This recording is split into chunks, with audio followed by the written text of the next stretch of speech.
নমস্কাৰ ছাত্ৰ ছাত্ৰীসকল এইটো ভিডিঅ'ত মই তোমালোকৰ কাৰণে নৱম শ্ৰেণীৰ গণিত অভ্যাস পুস্তিকাৰ পঞ্চদশ অধ্যায় সম্ভাৱিতাৰ কেইটামান কুৱেশ্যন আলোচনা কৰিম তোমালোকে যদি ভিডিঅ'টো চাই ভাল পোৱা তেতিয়াহ'লে তোমালোকৰ বন্ধু বান্ধৱীৰ সৈতে ভিডিঅ'টো শ্বেয়াৰ কৰিবা আৰু মই এইটো চেনেলতে গণিত অভ্যাস পুস্তিকা যিখন কিতাপ আছে তোমালোকৰ এখন ইয়াৰ প্ৰায় বাকিবিলাক চেপ্টাৰৰ কুৱেশ্যন আনসাৰবিলাক অলৰেডি ডিসকাস কৰিছো তোমালোকে যদি চোৱা নাই মই প্লেলিষ্টৰ মানে ক্লাস 9 ৰ গণিতৰ যোনটো প্লেলিষ্ট আছে প্লেলিষ্টৰ লিংকটো মই ডেসক্ৰিপচনত দিম তোমালোকে তাৰ পৰা গৈ ভিডিঅ'বিলাক চাই ল'ব পাৰিবা এতিয়া ইয়াত প্ৰথমতে সম্ভাৱিতা আমি চেপ্টাৰটোলৈ আগবঢ়াৰ আগতে ইয়াত কিছুমান কথা দিয়া আছে মৌলিক ধাৰণাসমূহ সম্ভাৱিতা মানে কি দিয়া আছে আগতে লাভ কৰা অভিজ্ঞতাৰ ভিত্তিত কোনো পৰিঘটনাৰ ভৱিষ্যত সম্ভাৱনা সাংখ্যিক জোখেৰে প্ৰকাশ কৰিব পৰা যায় আৰু তেনে সংখ্যা সাংখ্যিক জোখেই হ'ল পৰিঘটনাটো এটা সম্ভাৱিতা এটা দিয়া আছে তোমালোকে চাই ল'বা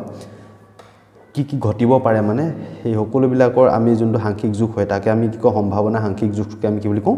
সম্ভাৱিতা বুলি কওঁ পৰীক্ষা প্ৰচেষ্টা আৰু ফলাফলৰ কথা দিয়া আছে মুদ্ৰা এটা আঙুলিৰে টুকৰ মাৰি ওপৰলৈ দলিয়াই এখন সমান ঠাইত পেলোৱা কাৰ্যটো এটা পৰীক্ষা আৰু এই পৰীক্ষাটো যিমানবাৰ সম্পাদন কৰা হয় তাৰ প্ৰতিবাৰকে একোটা প্ৰচেষ্টা বোলা হয় প্ৰত্যেক প্ৰচেষ্টাৰ ফলত মূল্য বা পুষ্য যিয়ে প্ৰাপ্ত হয় তাকেই ফলাফল বোলা হয় এটা চাই ল'বা তোমালোকে ভালদৰে মেইন কথাটো আহিলে সম্ভাৱিতা আমি কেনে কৰিম ঘটনা ইৰ পক্ষে ফলাফলৰ প্ৰাপ্তিৰ সংখ্যা প্ৰচেষ্টাৰ মুঠ সংখ্যা তাৰমানে মুঠ ফলাফলৰ সংখ্যাটো সদায় আমি তলত লিখিম আৰু ঘটনা সংঘটিত হোৱা ফলাফলৰ সংখ্যাটো আমি সদায় ক'ত লিখিম ওপৰত লিখিম যেনেকৈ আমি যদি এটা লুডুগুটি মাৰি পঠিয়াই দিওঁ তাত মুঠ ফলাফল এটা লুডুগুটি যদি আমি এবাৰ মাৰো তাৰ পৰা মানে আমি পাব পৰা মুঠ ফলাফল হৈছে 6টা হয়নে 1 2 3 4 5 6 তাৰ ভিতৰত আমি এবাৰ মাৰিলে অকল এবাৰেই পাম মানে এটা ফলাফলেই পাম হয় 1 পাম নহয় 2 পাম নহয় 3 পাম নহয় 4 পাম নহয় 5 পাম নহয় 6 পাম হেতু কাৰণে তাৰ যোনটো মুঠ ফলাফল হেতু হ'ব 6 তেলে আমি এটা লুডুগুটি যদি আমাক যদি এবাৰ মৰা কথা কয় তেলে সদায় তলত কি বহিব 6 বহিব আৰু ওপৰত আমাক যদি কয় বলে 2 ওলোৱা সম্ভাৱিতা 2 কেটা আছে অকল এটাই আছে এটা লুডুগুটি হেতু কাৰণে ওপৰত হ'ব 1 হয় কেটা আছে আমি হেতু লগত চাব লাগিব হেতু কাৰণে আমি কি দিয়া আছে PE মানে probability of an event কি দিয়া আছে ঘটনা ই দ্বাৰা ফলাফলৰ প্ৰাপ্তি সংখ্যা মানে ঘটনা সংঘটিত হোৱা ফলাফলৰ সংখ্যা তলত হোৱা প্ৰচেষ্টা মুঠ সংখ্যা মানে মুঠ ফলাফলৰ সংখ্যা হল তেনেকৈ তোমালোকে এখিনি অলপ চাই ল'বা মই এইবিলাক আৰু এতিয়া নাছা মই ইয়াত জাস্ট তোমালোকক দেখাই গৈছো তোমালোকে চাই ল'বা মই জাস্ট মানে ডাইৰেক্ট প্ৰশ্নলৈ আগবাঢ়িছো তে কি দিছে এটা মুদ্ৰা ছবাৰ টছ কৰাত 4বাৰ মুণ্ড পোৱা গ'ল পুষ্য পোৱাৰ সম্ভাৱনা কিমান হেড এণ্ড টেইলৰ কথা আছে হেড মানে মুণ্ড আৰু পুষ্য মানে টেইলৰ কথা কৈছে কি দিয়া আছে ছবাৰ মানে টোটাল 6বাৰ পুশ কৰিছে মানে টস কৰিছে তাৰে 4বাৰ মুণ্ড পাইছে એટલે পুষ্য কেবা পাইছে অকল দুবাৰ পাইছে therefore তাৰ সম্ভাৱিতা কি হ'ব 2/6 তাৰমানে 2 গুণ 2 2 গুণ 6 কাৰণ মুঠ প্ৰচেষ্টা 6বাৰ লৈছে মানে 6বাৰ মাৰিছে কাৰণ তলত হ'ব 6 আৰু ওপৰত যেহেতু মুণ্ড যেহেতু 4বাৰ পাইছে পুষ্য পাব দুবাৰ হেতু কাৰণে 2/6 লিখিব 1/3 অপচন হ'ব 3 2 দুই নম্বৰ কি আছে যদি কোনো এটা ঘটনা ই সংঘটিত হোৱা সম্ভাৱিতা PE হয় তেন্তে এটো হ'ব অপচন 2 টো সম্ভাৱিতা সদায় 1ৰ সমান বা 1তকৈ সৰু হ'ব লাগিব আৰু 0 সমান বা 0তকৈ ডাঙৰ হ'ব লাগিব মন কৰিবা সম্ভাৱিতাটো সদায় 1ৰ সমান বা 1তকৈ সৰু হ'ব আৰু 0ৰ সমান বা 0তকৈ ডাঙৰ হ'ব লাগিব 0তকৈ সৰু হ'ব নোৱাৰে তাৰমানে মাইনাছত থাকিলে সম্ভাৱিতা নহয় বা 1তকৈ ডাঙৰ হ'লে 1.5 1.2 হেবিলাক সম্ভাৱিতা হ'ব নোৱাৰে 1 আৰু 0ৰ মাজতে থাকিব লাগিব হয় একো হ'ব পাৰিব আৰু একটুক আমি কি কম এক হলে কি কম আমি তাক নিশ্চিত ঘটনাৰ সম্ভাৱিতা আৰু শূন্য হলে আমি তাক কম অসম্ভৱ ঘটনাৰ সম্ভাৱিতা হেতু কাৰণে সম্ভাৱিতাটো সদায় 1ৰ সমান বা 1তকৈ সৰু আৰু 0ৰ সমান বা 0তকৈ সদায় ডাঙৰ হ'ব লাগিব নেক্সট দি আছে এটা লুডুগুটি এবাৰ মাৰি দিলে এটা মৌলিক সংখ্যা পোৱাৰ সম্ভাৱিতা কি হ'ল লুডুগুটিটোত মুঠ ফলাফল কেটা আছিল 1 2 3 4 5 6 তলত 6 হ'ব বুলি আমি সিউৰ হৈ গ'ল কাৰণ মুঠ ফলাফল আছে 6টা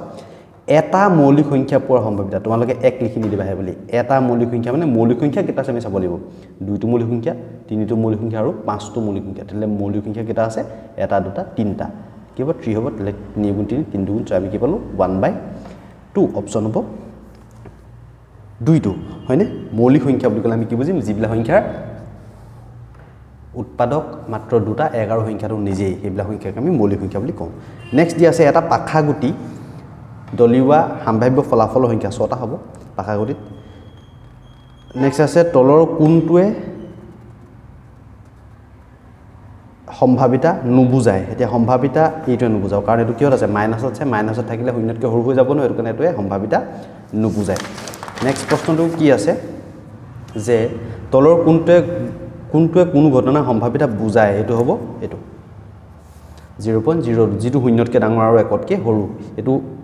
শূন্যতকৈ সৰু হয় যেটো মাইনাস আছে এটো 3 টো একতকৈ ডাঙৰ হ'ব 4/3 টো একতকৈ ডাঙৰে হয় হয়নে এটো কাৰণে এটোৱে সম্ভাৱিতা বুজাব 7 নম্বৰ প্ৰশ্নটো কি আছে এটা মোনাত 15 ডাল নীলা আৰু ৰঙা ৰঙৰ পেন্সিল আছে ইয়াৰে যদি ইয়াৰে 10 ডাল ৰঙা হয় আৰু এডাল পেন্সিল যাদৃচ্ছিকভাৱে অনা হয় 15 ডাল নীলা আৰু ৰঙা ৰঙৰ পেন্সিল আছে 15 ডাল নীলা আৰু ৰঙা ৰঙৰ পেন্সিল আৰু ইয়াৰে 10 ডাল ৰঙা আৰু তেলে 5 ডাল কি হ'ব মুঠ যদি 15 ডাল যদি পেন্সিল থাকে 10 ডাল যদি ৰঙা হয় ৰেড কেডাল আছে 10 ডাল ব্লু কেডাল হ'ব তেতিয়ালে 5 ডাল হ'ব হয়নে তেতিয়া 15 ডাল হ'ব কি কয় 10 ডাল হয় আৰু এডাল পেন্সিল যাদৃচ্ছিকভাৱে অনা হয় তেন্তে নীলা পেন্সিল হোৱাৰ সম্ভাৱিতা এতিয়া চোৱা মুঠ পেন্সিল আছে 15 ডাল তাৰমানে তলত আমি কি লিখিম 15ই লিখিম কাৰণ মুঠ পেন্সিল কেইটা আছে 15 ডাল আছে তাৰে নীলা হোৱাৰ সম্ভাৱিতা বুলি ক'লে ব্লু কেডাল আছে 5 ডাল আছে ওপৰ লিখিম আমি 5 কাৰণ নীলা পেন্সিল 5 ডাল আছে 5 গুণ 5 5 3 গুণ 15 আমি কেৱল 1/3 অপচন হ'ব 3 টো 8 নম্বৰ প্ৰশ্নটো কি আছে তিনিটা মুদ্ৰা 200 বাৰ একেলগে টছ কৰি পোৱা ফলাফলৰ বাৰংবাৰতা তলত উল্লেখ কৰা হ'ল ফল তিনিটা মুণ্ড 23 বাৰ পাইছে দুটা মুণ্ড 72 বাৰ পাইছে এটা মুণ্ড 77 মুণ্ড নোহোৱা তাৰমানে গুটিকেইটাতে পুষ্য পাইছে 28 বাৰ এক নম্বৰ প্ৰশ্ন কি আছে দুটা মুণ্ড প্ৰাপ্ত হোৱাৰ সম্ভাৱিতা নিৰ্ণয় কৰা তাৰ কাৰণে আমি প্ৰথমে মুঠ ফলাফল আমি চাই ল'ব লাগিব মুঠ কিমান আছে আমি গুটিখিনি যোগ কৰিব লাগিব 3 মানে 200 বাৰ দিয়াই আছে নহয় মুঠ মানে 200 বাৰ টছ কৰিছে হয়নে 8 8 15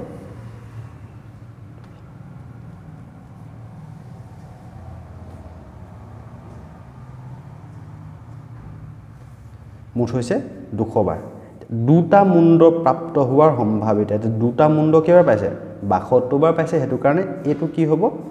72/200 হ'ব দুটা মুণ্ড প্ৰাপ্ত হোৱাৰ সম্ভাৱিতা 72/200 আমি তো কটাকটি কৰিম কি পাম কি গৈ 2 3 গুণ 6 2 6 গুণ 12 2 100 2 18 2 50 2 9 গুণ 2 25 কি পালো আমি 9/25 হয়নে 8 নম্বৰ হলো আৰু না যায় নেক্সট 2 নম্বৰ প্ৰশ্ন আছে এক বা ততোধিক মুণ্ড প্ৰাপ্ত হোৱাৰ সম্ভাৱিতা এতিয়া এক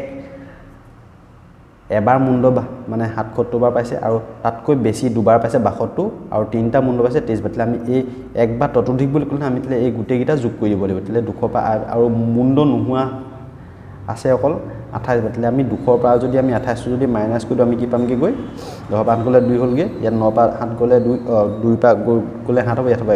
172 বাৰ একতকৈ বেছি হি মুণ্ড পাইছে তেলে ইয়াৰ সম্ভাৱিতা কি হ'ব তলতটো 200 হ'বই কাৰণ মুঠটো 200 আছিল আৰু এক বা ততোধিক মুণ্ড কেইবাৰ পাইছে 172 বাৰ কাৰণ অকল 28 বাৰহে পোৱা নাই মানে 172 পাইছে আমি এক যদি কত কি পাম কি গৈ 4 যাব 4 সিং হলো 4 12 ডাইৰেক্ট কৰিছো আৰু এটো 4 5 গুণ 20 4 0 কেম্পল আমি 43/58 হলগে তাৰ সম্ভাৱিতা নেক্সট প্ৰশ্নটো কি আছে এটা মুদ্ৰা 750 বাৰ টছ কৰি 400 বাৰ মুণ্ড আৰু 350 বাৰ পুষ্য পোৱা গ'ল মুণ্ড আৰু পুষ্য হোৱা ঘটনা দুটাৰ সম্ভাৱিতা নিৰ্ণয় কৰা মুণ্ড কেইবাৰ পাইছে 400 বাৰ তাৰ সম্ভাৱিতা কি হ'ব মুণ্ড সম্ভাৱিতা কি হ'ব 400 বাৰ পাইছে টোটাল পইছিলে 750 বাৰ সম্ভাৱিতা লাগে আমাক 5 8 গুণ 40 5 15 75 হয়নে আৰু না যায় আমি কি পালো 8/15 আৰু পুষ্য পোৱাৰ সম্ভাৱিতা কি হ'ব পুষ্য কেইবাৰ পাইছিলে 350 বাৰ আৰু মুঠ টছ কৰিছিলে 750 বাৰ হয়নে কাট কৰিলে 5 7 গুণ 35 5 গুণ 9 আমি কি পালো 7/15 এইকেইটা আছিল সম্ভাৱিতা নেক্সট প্ৰশ্নটি কি আছে কোনো এটা ঘটনা ইৰ বাবে ব্যৱহাৰিক বা পৰীক্ষামূলক সম্ভাৱিতা পি ৰ মান কিমান হ'ব এতিয়া পি ইকুৱেল কি আছিল ঘটনা সংঘটিত হ'ব ফলাফলৰ সংখ্যা ডিভাইডেড বাই মুঠ ফলাফলৰ সংখ্যা তোমালোকৰ ইয়াতে আছে বস্তুটো চাই লবা ই বাবে ব্যৱহাৰিক বা পৰীক্ষামূলক সম্ভাৱিতা এটো দিছে প্ৰচেষ্টা সংখ্যাবোৰক যিবোৰ ই সংঘটিত তাৰমানে ঘটনা সংঘটিত হ'ব ফলাফলৰ সংখ্যা ই সংঘটিত হোৱা তাৰমানে আৰু মুঠ প্ৰচেষ্টা বা মুঠ ফলাফলৰ সংখ্যা এটো হ'ব নেক্সট টু কি দিয়া আছে যে এটা মুদ্ৰা টছ কৰাত মুণ্ড আৰু পুষ্য পোৱাৰ সময়ত আমি PE1 আৰু PE2 পোৱা গ'ল যদি PE1 0.24 হতে PE2 মান কিমান হ'ব সদায় চাবা সকলো প্ৰাথমিক ঘটনাৰ সম্ভাৱিতাৰ সমষ্টি সদায় 1 হয় সকলো বিলাক প্ৰাথমিক ঘটনাৰ সম্ভাৱিতাৰ সমষ্টি সদায় 1 হয় তেলে আমি কি গম পাম PE1 PE2 ইকুৱেল আমি কি পাম কি কই 1 এ পাম সদায় তে PE1 তো আমাক দিয়া আছে 0.24 PE2 equal 1 আছে তে PE2 equal কি হ'ব কি গৈ 1 minus 0.24 মাইনাস কলে আমি কি পাম 0.76 পাম কি গৈ এটো হল কি গৈ PE2 নেক্সট প্ৰশ্নটো দিয়া আছে যে এটা বতৰ বিজ্ঞান কেন্দ্ৰই 250 দিনৰ বাবে প্ৰচাৰ কৰা বতৰ আগজাননী 175 দিনৰ বাবে সঁচা হ'ল এই তথ্যৰ ওপৰত ভিত্তি কৰি কোনো এটা দিনত প্ৰচাৰ হোৱা বতৰ আগজাননী সঁচা কি হৈছে 250 আৰু 175 দিন সঁচা হ'ল এই তথ্যৰ ভিত্তি কৰি এতিয়া সঁচা হোৱাৰ আমাৰ সম্ভাৱিতা লাগে কি হ'ব ওপৰত হ'ব 175 কাৰণ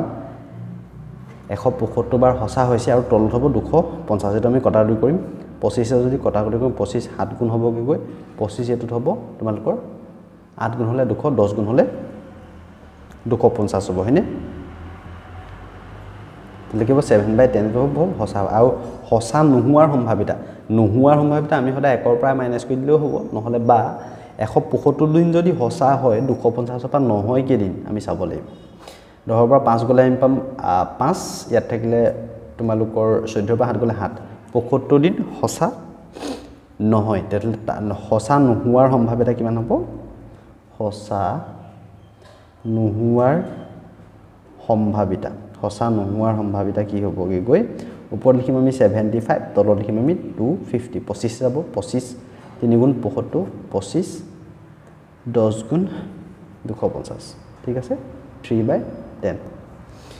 তো এটো ভিডিওত এইকিটা কোৱেশ্চনে ডিসকাস কৰিলো নেক্সট ভিডিওত মই ইয়াৰ মানে পিছৰখিনি আলোচনা কৰিম ধন্যবাদ